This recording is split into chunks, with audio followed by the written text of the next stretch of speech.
Well, hello! I want to welcome you to another exciting episode of Pens in Use. I'm a little late this week.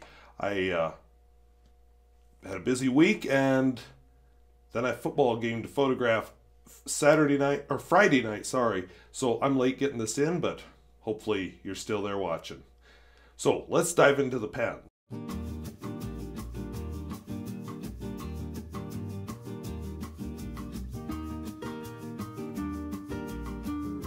If videos like this interest you, where I talk about fountain pens both new and old and at all price points, I would invite you to subscribe.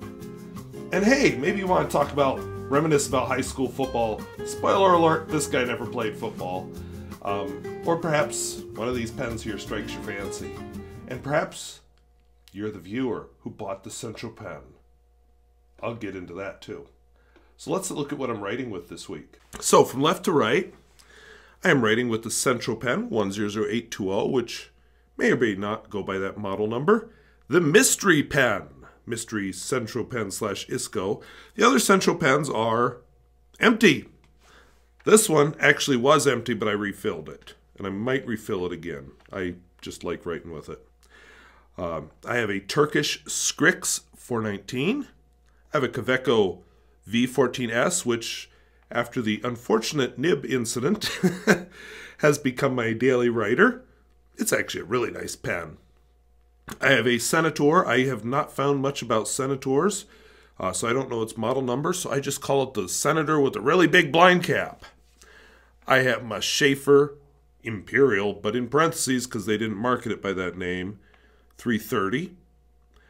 A Sheaffer Balance 350. And finally, a Platinum 3776, just so I can write with it. So those are the pens I have inked this week. I have a little bit of recycling going on, I guess. I had a few people comment and mention that they couldn't wait to see, where I'd sold my Centropen to, and they hope it went to a good home. Well, I didn't sell my Centropen. But the exact same model and color came up for sale on myuberpens.com. So I saw that it had disappeared there very shortly after my video. I like to think I had something to do with it. I don't know, but I hope it's in a good home. So I have looked over here because it's usually there, but it's over here.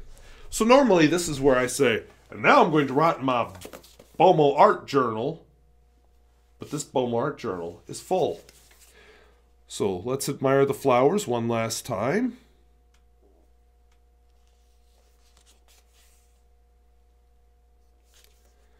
And its passing, when it was filled, oh, I drew a flower last time, was on September 7th, 2018. So I don't know what I will do with it long term. For now, it's going to go on my bookshelf with my books. It's a nice notebook. But yeah, I don't know what to do with it now that it's full. So I'll throw it over there for now, but it'll end up on my bookshelf, and who knows, a year or two down the road, my sentimentality may be gone and I'll declutter, but who knows. So I have a new Bomo art journal. This one is kind of exciting. It comes with a strap to hold it together, a more a seafood theme.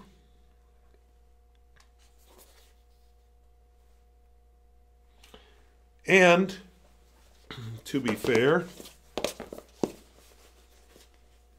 it's a little bit smaller, or narrower. So I don't know if that size has a name, but whatever. So let's open it up and do our inaugural edition of Pens in Use in the new Bomo art journal, which I've had for several years. Oh, I should just mention the first use of this one was January 20th, 2016, so it didn't quite make it 2 years. No, it made it more than 2 years. Wow. This is why I don't film videos at night. That's why you haven't seen a driving video from me, because they would have been filmed when I was tired, and that's the kind of thing I do when I'm tired. But this is more of an expected video, so I will power through it. But I may be embarrassed tomorrow when I see myself.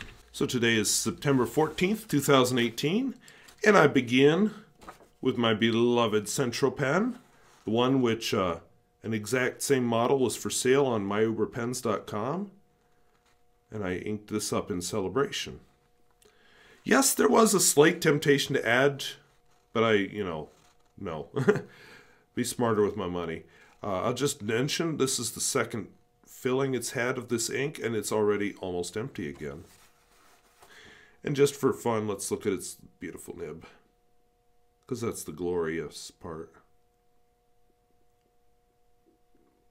All right, let's see how she writes this week.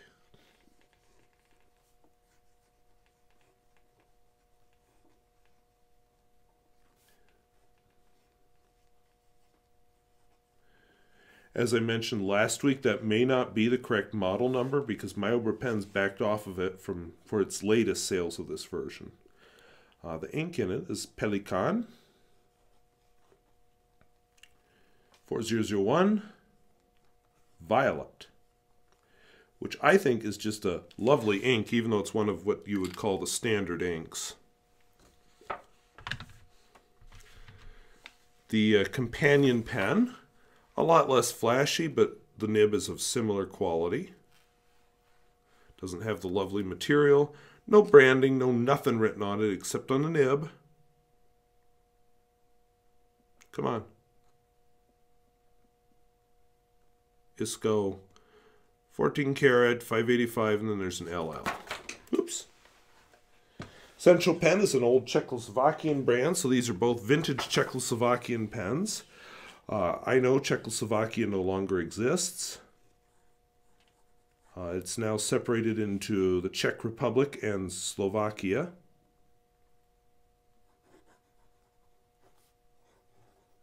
So we'll call this the Centropen / Isco question mark. And it is loaded up with Sailor, Jentle, Wisteria. And again, the same wonderful nib. Sailor, Jentle, Fuji-Musume is the name it's marketed under.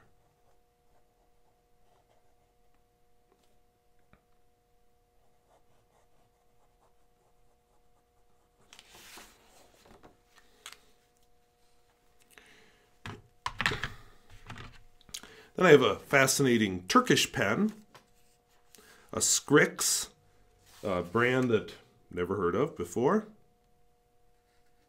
but it's made in Turkey. Not much branding on it.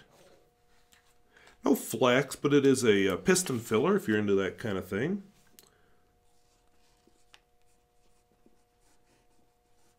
I misidentified this ink last week. This is actually, I don't remember what I called it last week, but this is actually Atramentis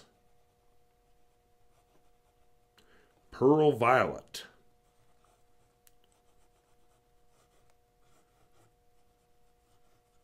Which is a very nice color.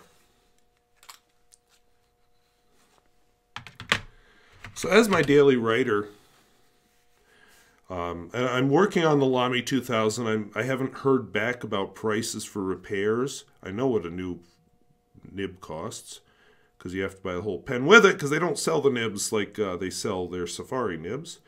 But I'll get over my bitterness. So this is a Kaweco V14S. This is the first vintage pen I ever owned. And I just fell in love with it. I love how it looks. This is what got me on my path toward those slim black vintage pens. And it, as a bonus, it writes well. A little branding up here. Maybe you can see it if I can get it to focus. Nothing here. And then there's a, whoops, wrong way. V14S, fine. And then on the clip, or not the clip, the cap, we have Kaweco. I'll open this puppy up. The ink window is kind of melded with the, whoops, with the threads that hold the cap on. I don't know if we want to call it a semi-hooded nib. I don't know what we call that. Too late at night for me. Oops, I just wrote an S.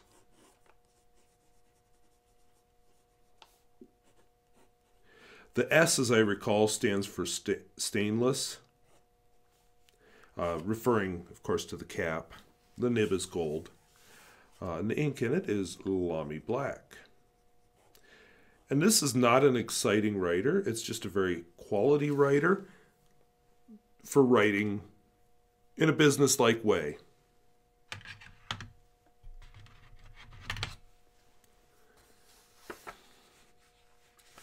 This is a Senator. I call it Big Blind Cap because, ooh, we inked when I pulled off the cap there. That was awkward. Okay, wiped it off. I call it the Big Blind Cap because, seriously, that's a honking monster of a blind cap.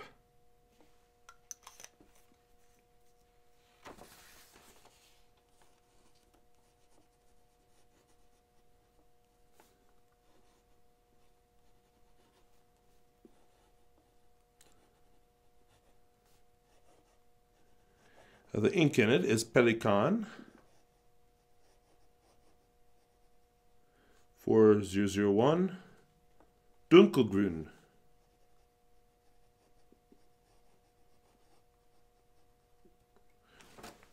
I have not admitted to my German foreign exchange student that I took one semester of German in college because I really don't remember much of it. I used to be able to carry on conversations in it, but when you don't use it, you lose it.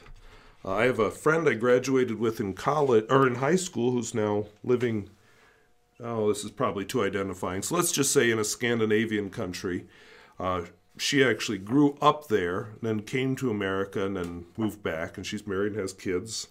But she's meeting up with another mutual high school friend, and she's worried because she'll write English a lot on Facebook and whatever to keep in touch with her friends and family. She never speaks English, so she's worried that she won't be able to. Of course, I didn't grow up speaking German, so yeah. All right, this is my Sheaffer Imperial. I recently filmed a review with it, so now I'm ready to just run out the ink. Oops. I did mean to unscrew it, just not right then. So this is a lower cost pen of the 70s.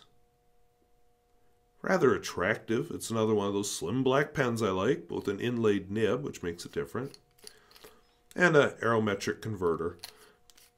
It apparently will also take the modern converter, but I'll go with the vintage while it's here. So this is a Sheaffer.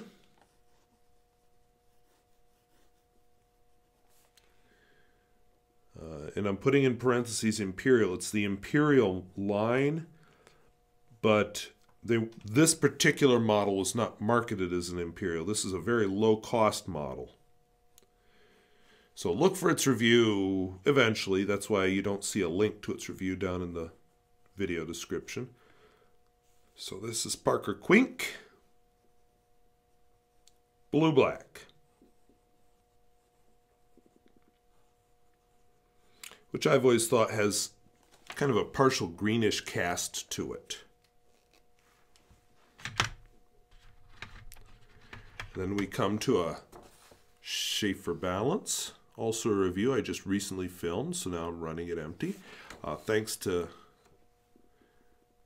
Per Gustafsson. I now know that this is the crimson red finish, not the rose glow. I was confused by the photographs I saw, and not having a set of Sheaffer balances, I was a bit at sea as to what this was. Whoops. Of course, Carmen, if you're looking for your pen, I have it, and please don't chew on your pens. It may have escaped you because you were chewing on it.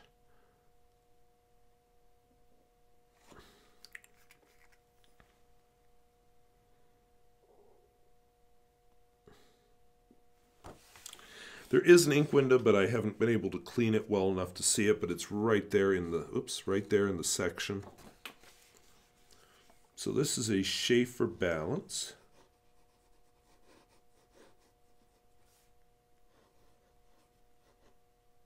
BAL.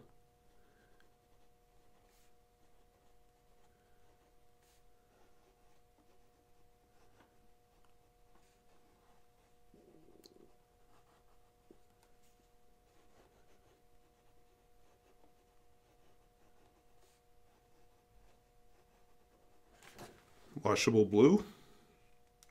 I don't know, thanks to those Parkers I bought over the summer, I've gotten into Parker inks again. Not that they're making me super excited, but they are nice inks. And finally, a Platinum 3776 with a music nib. Next week, I will be running the next test on this model, so you'll see a new one. So I have to get this ink used up.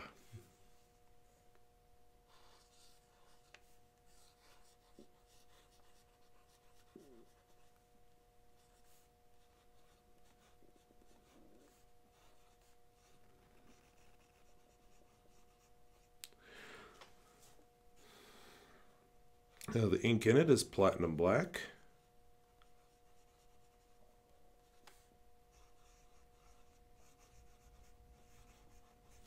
So those are the pens that I have inked up this week.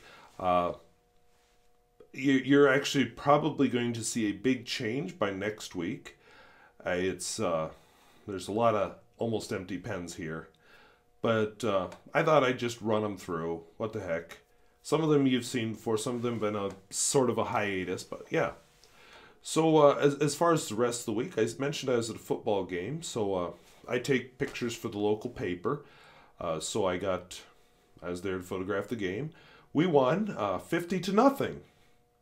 So scores like this are quite a change from, let's say, my first 10 years teaching in this district and taking sports pictures. We got scores more like this. I much prefer this. At the same time, it's no fun watching a game where you feel sorry for the other team. I'll admit, it's no fun where you feel sorry for your own team, but I hate feeling sorry for the other team.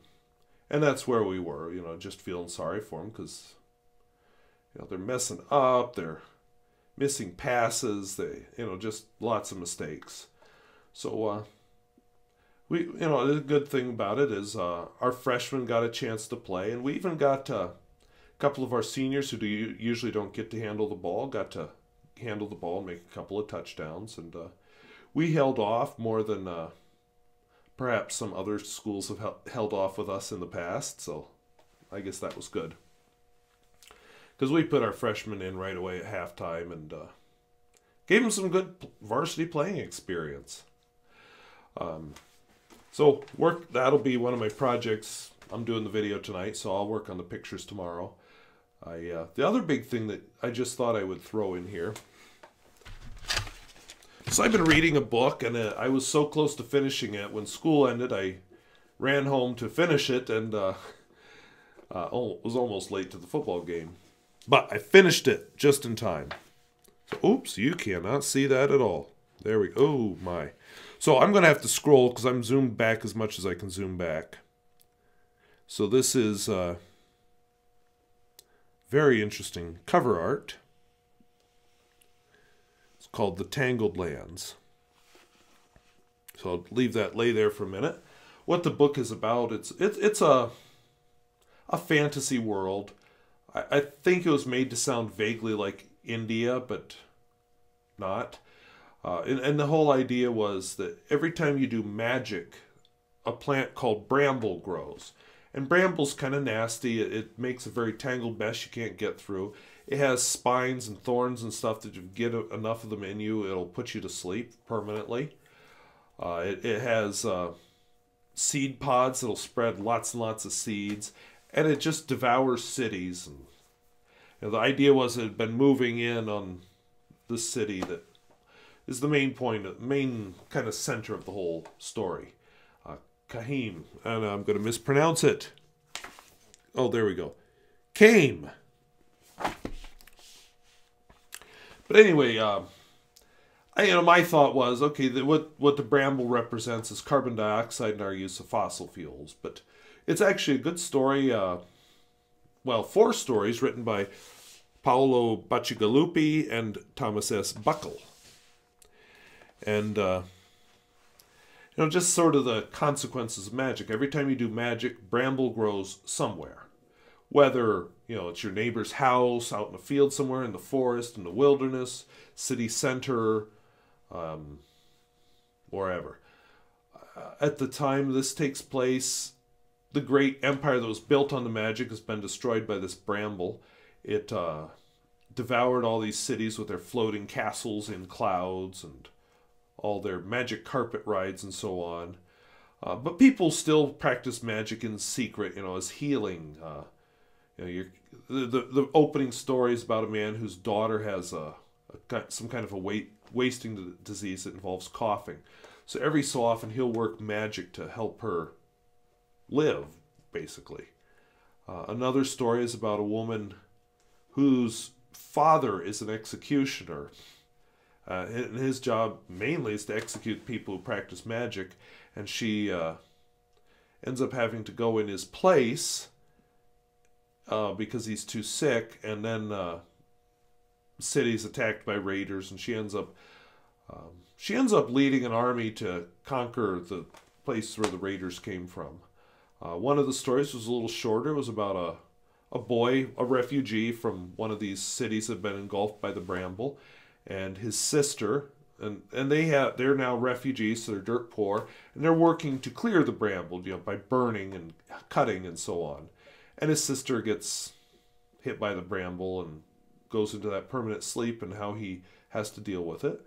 And then the final story, the one I was finishing up, it's about a blacksmith and his family, and they're making a suit of armor for the son of a rich duke who's a asshole, and they put all their art into it, but they put all the money they can into building this suit of armor, but can't quite manage it. And then they realize something about the suit of armor. It's yellow. The reason why that's important, there is from the very first story, there's something that the city can do, like a smoke they'll put out, that causes anybody who has practiced magic to glow bright blue. Well, the idea is this boy who the armor is for is a sickly, weakling, pathetic thing, and so he's using magic to be strong. So when he gets hit by this smoke, blue and yellow make green, which are the house colors. So that was the idea. I don't want to do any spoilers, but it's not a happy story. The whole idea of bramble taking over a whole land is scary. But then again, the idea of rising sea levels, especially the people in the East Coast right now that are getting hit by hurricane, where the damage is a lot worse thanks to rising sea levels. Maybe. Even where I live, we're getting hit by weather that wasn't a thing, thanks to rising temperatures and changing weather patterns.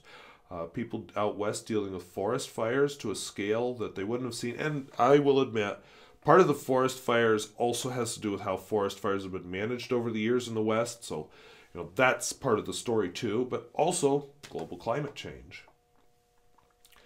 We're not to the point of beheading fossil fuel users yet, thank God, because that furnace over there that keeps me from dying in the winter, it uses fossil fuels. But, it's just a way to think about it, I suppose.